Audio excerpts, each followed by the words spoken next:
since 13th of June, we were attacked by the Israeli regime as an aggression, which is a flagrant violation of international law and violation of sovereignty of one independent state. This is the matter that it was highly expected that the free nations, the government who are seeking the justice in the world, to condemn such as kind of the aggressions, which is a vibrant violation of the international law. We are in position to defend our people, our government, our country in the best way. We have shown that we are able, and we will continue, because we are under attack. We have to defend, and our actual retaliatory action, it is based on the self-defense, which is enshrined in the Article 51 of United Nations Charter, which gives us this power to defend our people. You know that the Israeli government, the Israeli officials, they officially announced some threats against Iranian high-ranking officials. They assassinated some of the Iranian military officials, which is totally against any regulations. Until now, you have been maybe informed that several rounds of the exchange of the, actually, you can say missiles and drones, what happened between two sides. But we are defending in a proper way, and we are confident in what we are doing. We will continue until this aggression is going to be stopped. Is U.S.-Iran nuclear deal still on the cards, and how do you see Trump's role in the crisis as he calls for unconditional surrender? We were at the table, actually, at the negotiating table. It was the America who gave the green light to Israelis to have these military attacks against Iran on the basis of even false accusation. They have made a lot of accusation, but there was no any proof. But if there is any kind of allegations, it should go through we can say, some mechanism, which is actually it has been considered by the international organization like UN. But they just bypass everything, and with the help of Americans, to destroy these negotiations. We are at the table of negotiation, but nobody can force us to do whatever they want. They cannot tell us to stop it or to continue the war or defending ourselves. We hope that America doesn't enter into in this conflict, because it would be unbeneficial of none of actually players in the region, Iran or Israel, or even those who are in the region. This is our decision, that to defend until it is necessary. Recently, our External Affairs Minister Jaishankar spoke to your Foreign Minister. How was the conversation? What was all discussed, and how do you see India's role in this conflict?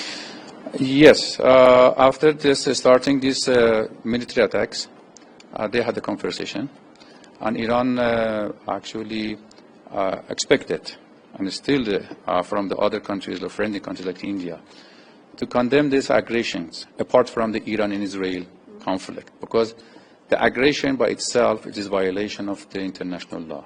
Nobody can make a kind of excuse to attack the other countries, because even if there is even imminent threat, they should have the proof. Israel didn't have.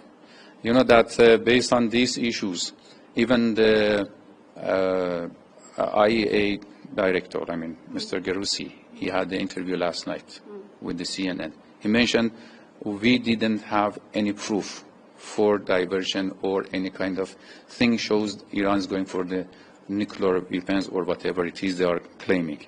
It means this is the double standard. This is the kind of hypocrisy that they are making in this matter to show that Iran is looking for something which is illegal, which is against any MPT, we can say, agreement that we have it.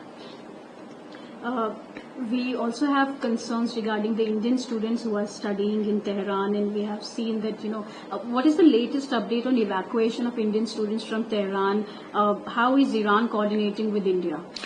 Actually, that our Minister of Foreign Affairs in Tehran with your embassy, I mean Indian embassy in Tehran, they had a very good cooperation.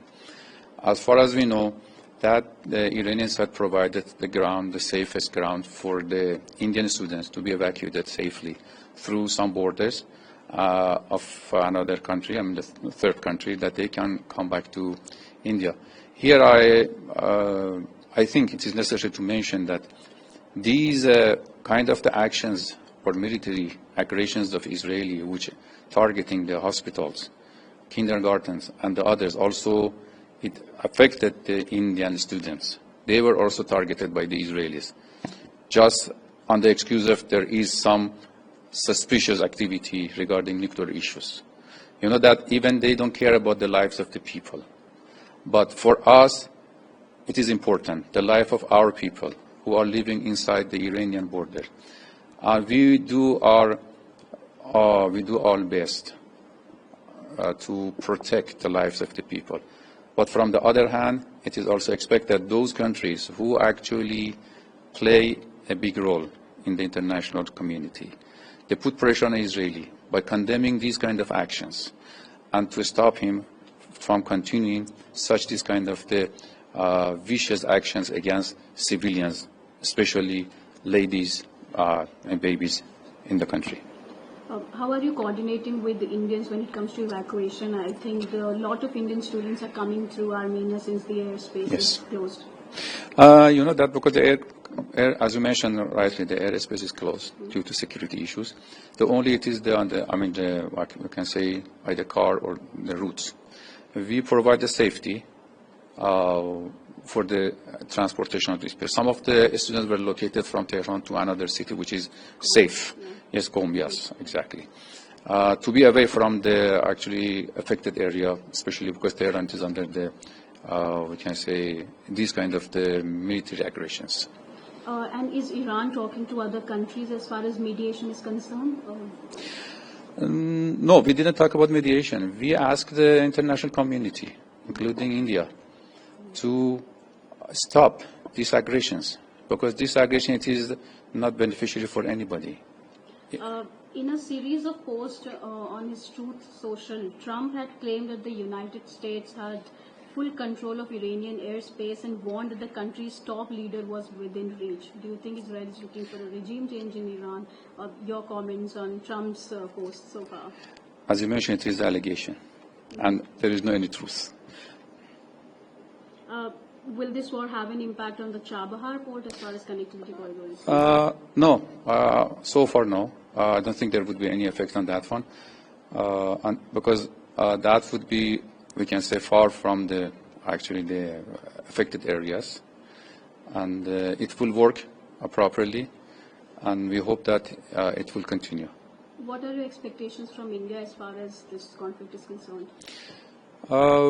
We actually expect from India as a country which has a rising power, and a country who actually it is trying to be as a voice of the South countries, to play a actually more active role in this situation, because India has the good relation with both sides, with Iran and Israel, and if this conflict continues, definitely India will be affected as well, because India, it is importer of the oil.